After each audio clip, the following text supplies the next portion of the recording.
What is up, everybody? Solomon here. Super excited to be with Genfinity. It appears that the cooking never stops on Algorand. Super excited to have Mark with me today. Mark is the Algorand Foundation CMO. And I'm going to share a screen here in just a second, Mark. But why are we seeing all the hot dog stuff coming out today? I've got to ask.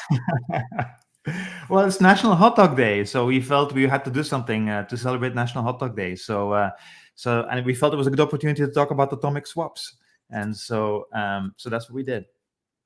That's awesome. And I would love if you could tell us, or just give us maybe an overview of what are atomic swaps. Yeah. So very simply, when you think about this, in a traditional finance world, I own an asset and I want to send it to somebody. Somebody else owns an asset. I want to send it to me, and I don't know the other person. And so, how do we swap? Right? That's the problem, because we don't trust each other. We don't know each other. And so, in traditional finance, you have an intermediary. You have a bank. You have a broker. You have MasterCard. You basically have an intermediary that will facilitate that transaction. So, when you now think about blockchains, blockchains are trustless environments, so you don't need to know the other person. You don't need trust. But how do you make sure that you're not going to be cheated out of a swap? And so traditionally, when other blockchains implemented this, they use smart contracts, they use time-locked contracts, they use all kinds of mechanisms to prevent cheating. An atomic swap, in the way Algorand has implemented this, is a mechanism that's built into the core protocol that ensures that a swap can happen between parties that don't know each other without any counterparty risk, without anybody being cheated out of a transaction. So that's basically what atomic swaps are. Yeah, and I know that you guys are rolling out. This looks like it's going to be a series. So I don't know if the audience can hear, but I'm going to kind of play this. And I think one thing that I think is interesting is the technology in and of itself, a lot of the times in crypto and digital assets, blockchain is really kind of comprehensive to be able to get into the weeds, but you guys are using real world scenarios here. So maybe I'll just play my video and we can look at the scenario we've got going on. So it's a guy coming up to a hot dog vendor, basically, right? And that's right. Obviously runs That's away. right.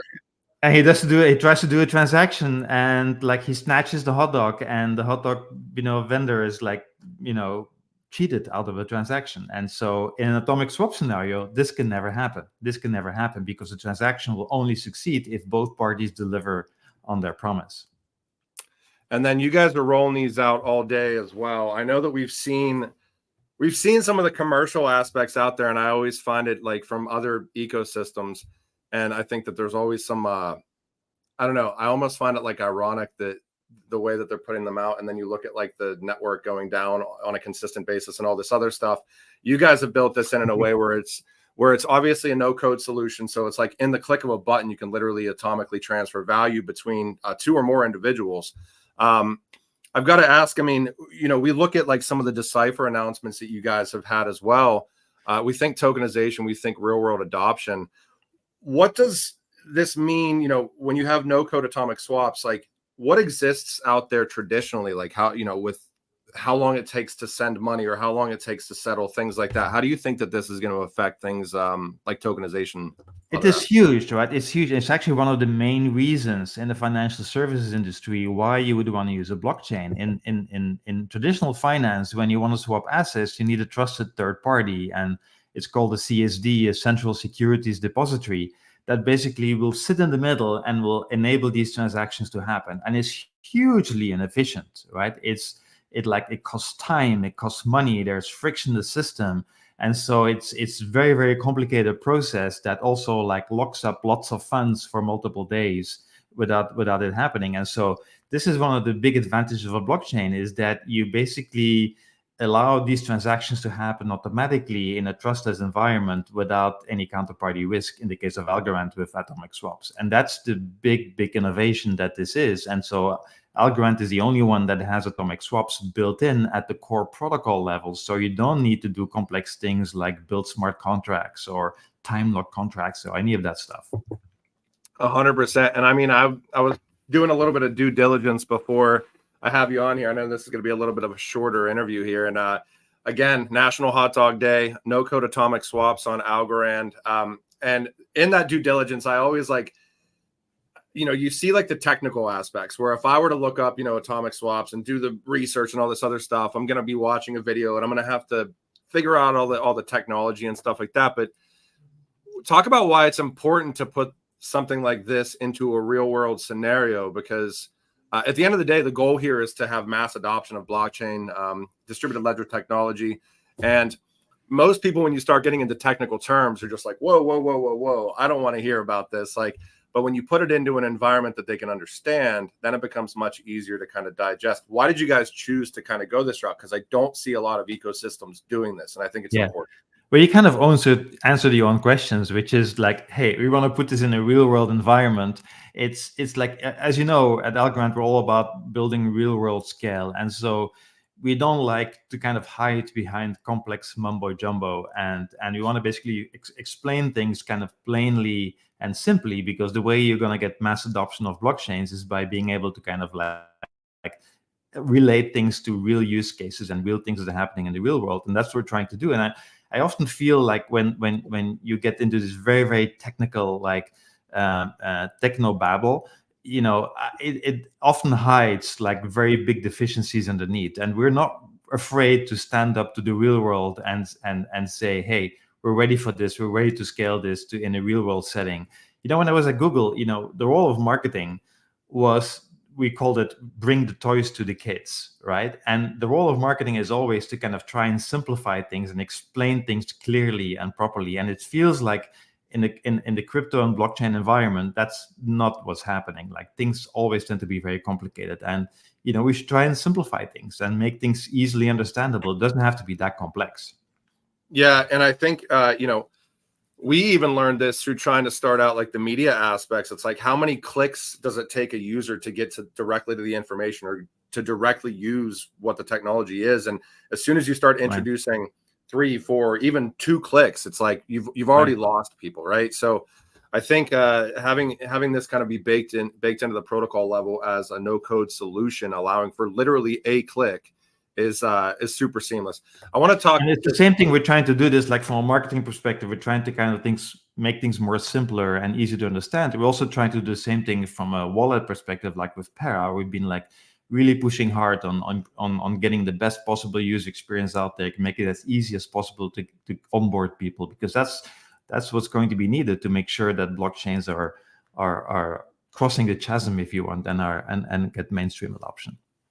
And I think it probably has got to make it a little bit easier to understand too. You guys are dealing with a lot of institutions, a lot of enterprises out there. I can think even specifically, because you mentioned real world, and real world adoption is occurring, and it's occurring throughout the industry, but it is certainly occurring on Algorand. Archak's making the Aberdeen money market fund accessible and transferable on Algorand, as well as, the Quantos integrations aspects. There's a lot going on right now. And I think the Aberdeen deal is atomic swaps are a core component of that deal as well, is because when you're exchanging a money token, electronic money token, the euro, the digital euro, for a token in the fund, you want this to be counterparty risk free. You want to be ensured that when you do this transaction, that the money is going to end up where it needs to end up, and that the token of the fund will end up where it needs to end up, and there shouldn't be any counterparty risk involved in doing so. And so atomic swap is a core component of that tokenization effort, and the benefit of using the Algorand blockchain for any tokenization. And we see it right here within the press release that came out a couple of weeks ago too. Like, literally the first line of this is, Algorand's native no-code atomic settlement allows for efficient trading without having to rely on smart contract code. So yeah, and I know that there's a lot. Yeah, so I think it's fantastic. Can you allude to should we expect to see? It seems like these commercials are kind of a rollout today here. What else do you think we should expect to see, or with this initiative today, as well as? And I think it was also really smart, by the way, to kind of hashtag a bigger event that's going on that really doesn't necessarily have to have a correlation with crypto, like something like even National Hot Dog Day. Like, whose idea was that? Because I think that's a pretty smart idea in and of itself. Well, so yeah, it just came about like in brainstorming session. People said, "Oh, why don't we do this? It's a cool idea." And I have to do a shout out here to ALGO Leaks, because he is our community member, and he is the person playing the the buyer of the hot dogs. And so, like with the previous one, the supermarket commercial, we also had our community involved directly in the shooting of the video. And this is the same case here. And so very appreciative of that. And I think it's really cool that as a community, we can actually do these things together and push the word out. And so as you can see from this commercial, but there's like 6 more coming later today, he's awesome. And he did a great job in this. And so it's just so great to see the community be part of this. Now, this isn't the first type of kind of initiative that you guys have had with kind of the commercial aspects, putting it into a real world environment.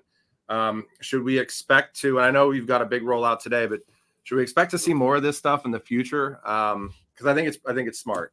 I mean, who knows? I mean, we like this approach. We like the approach of focusing on real world use cases. We like the approach of getting the community involved in our efforts and be part of that. And so, yeah, so I think we're kind of thinking about a couple of other ideas. And so yeah, I'd love to do a few more of those, and we'll see how it goes. Awesome. And then can you just maybe tell us just briefly, like the, use cases, projects, or solutions? We saw Archax obviously right there talking about the no code atomic swaps, other ecosystem participants, and what you would expect to kind of happen over time for adoption.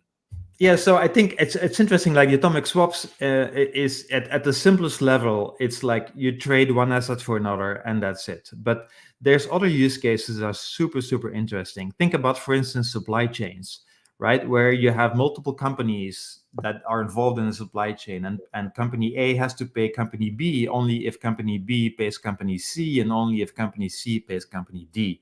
So all of these like chain of transactions can all be put together into one atomic transaction and be executed all at the same time, or not executed at all.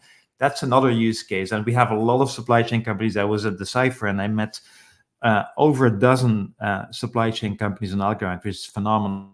Like one of them, Finboot, just moved over from Ethereum to Algorand and is focusing on supply chain for oil and gas, is one of them. But there's so many supply chain companies that are really, taking advantage of this capability and pushing it along. And so there's another use case, and you'll see this later today when some of our DeFi partners are going to post other videos, is using atomic swapping like swap routers, where you basically optimize the swapping of 2 assets by taking a route through the biggest liquidity pools to get the best possible rates.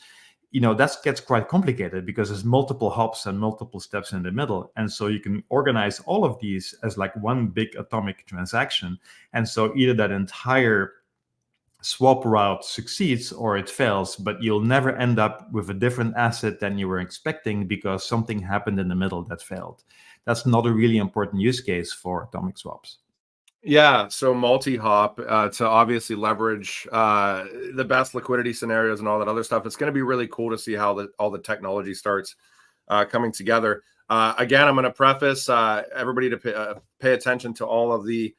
This is a series. I don't know how many of these there are, maybe 7, 8 of these, but stay tuned to the Algorand Foundation's X account and the Algorand Ecosystems X accounts today.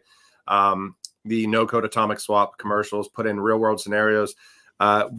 Basically, like the scenario, the first one was a dude walking up to a hot dog vendor and just running away with a hot dog without the value being exchanged. So if you don't know about no-code atomic swaps, you can certainly check it out on Algorand. And then, Mark, I'd like to close out here with anything else you're excited about. I always like to kind of close out with that, just forward-looking statement type aspects. So, there's a lot of things to be super excited about. I think we talked about real world scale, and I'm just so encouraged by what I see. As we announced at Decipher that we reached 2 billion transactions, and it seems like things are going faster and faster and faster. There's a lot of momentum behind kind of real world use cases. I mean, we have passengers basically trading airline tickets using blockchain, and the way they trade concert tickets. We have like families in Afghanistan, in distressed countries, getting payments to be able to make it through the day. We have, as I said, we have so many supply chain companies that are basically doing great work in terms of like traceability.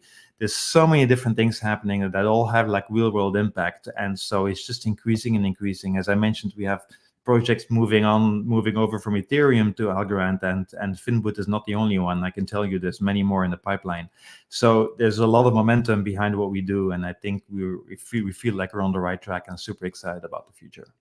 I think it's really cool too. I mean, I had the opportunity to go to the PyCon event, and with AlgoKit 2.0 and kind of Python as canon, like the first layer one to do that, obviously, in the blockchain industry. And you look at the financial services industry, and you look at Internet of Things and machine learning, and you look at artificial intelligence. There's all sorts of aspects that tie into to Python coding, and no code atomic swaps exist on Algorand at the protocol level. So for everybody out there in the industry, and I think putting this into the real world scenarios and context is super awesome, and looking forward to the rest of the commercials and hopefully some future types of real world scenarios that we see leveraging the technology, because I think we really need more of that for mass adoption in this space. Mark, thank you so much for your time today. Hang out with me for a second here. Hang out with me for 1 second as I end this stream and make sure that it uploads. And I know how busy everybody is. Really appreciate it.